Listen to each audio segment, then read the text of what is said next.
Біз намазымызға қалай берік болсақ, намазды қалай сақтасақ, тура солай дәретімізге де адай болуымыз керек.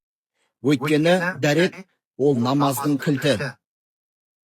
Ардақты пайғамбарымыз саллаллаху алейхи уассалам дәрет алуға тек шынайы момын мұсылмандар ғана сақтықпен қарайды деп айтады.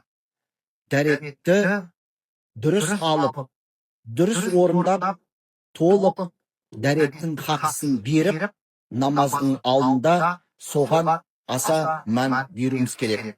Келесі ғалымдарымыз түсіндіріп айтатыны, ол біздің беретін анттарымыз.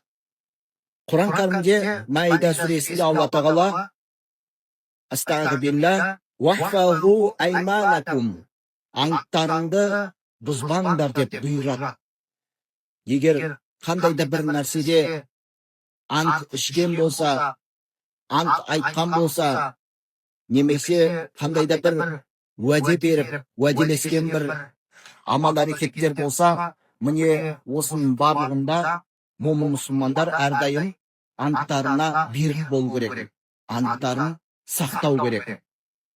Антқа қиянат жасамау керек.